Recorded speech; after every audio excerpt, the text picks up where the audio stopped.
રાજકોટમાં એચસીજી હોસ્પિટલના તબીબ પર બેદરકારીનો આરોપ લાગ્યો છે।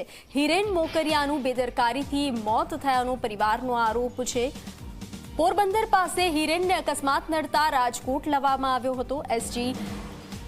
એચસીજી હોસ્પિટલમાં 58 દિવસ સુધી હિરેનની સારવાર ચાલી હતી। હિરેનના જુદા જુદા 4 જેટલા ઓપરેશન પણ કરી નાખ્યા હતા। ઓપરેશન બાદ જનરલ વોર્ડમાં હિરેન મોકરિયાને દાખલ કરવામાં આવ્યો હતો। દાખલ કર્યા બાદ ઇન્જેક્શન મારતા હિરેનની તબિયત બગડી હતી।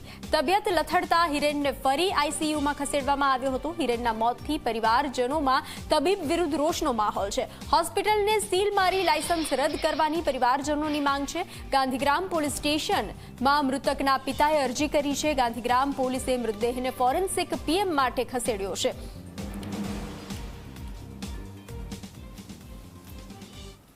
રાજકોટની એચસીજી હોસ્પિટલ ને ડૉક્ટર પાર્થ લાલ સેતા ત્યાં અમે દાખલ થયા અને એની સિટેશન કર્યું તો એની અમને કીધું કે ભાઈ આ તો એક સામાન્ય વસ્તુ છે, આને તો ખાલી માથામાં 3 સેટ તિરાડું છે કે એટલે આમાં કોઈ છે નહીં, એટલે કે આપણે આનું ઓપરેશન થઈ જાય ને ખાલી તમારે 2-3 લાખ રૂપિયા બેસીએ।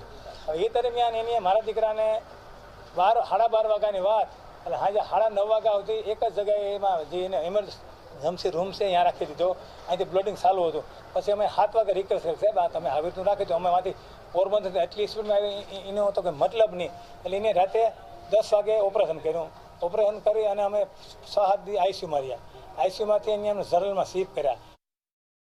આની પાસે આવડી વીમા પોલિસ છે તો આપણે વીમા પોલિસ ખાઈ જાવી, એટલે એની અમે જનરલમાં અમને 2 દી મોકલી અને પાછું એક એવું ઇન્સન માર્યું છે, એ ઇન્સનમાં એની ભૂલ છે। એટલે મારા દીકરાને એમાંથી નેમોનિયા તાવ થયો।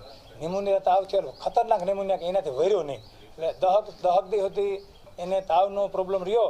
પછી એને અમુક એન્ટીબાયોટિક નામો એવા ગંભીર બધા એવા ઇન્સન માર્યા। 15 દી પછી પાછું કેવું થયું કે મારા દીકરાને બીજી ફરે પાણી ભરાઈ ગયું।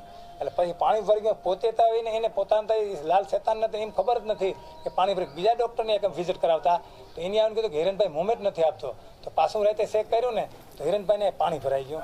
એટલે બીજી મતલબ એને બીજું ઓપરેશન કર્યું। તો અમારી મજૂરી વગરનો એને મારા દીકરાની પુત્રવધુ હતું એની સહી લઈ અને એની પાછી સર્જરી કરી નાખી। આજે ચોથી સર્જરી કરી નાખી ને ત્યાંથી અમારો દીકરો ભાઈ ભગવાને મારા દીકરાને હમું ન થવા દીધું।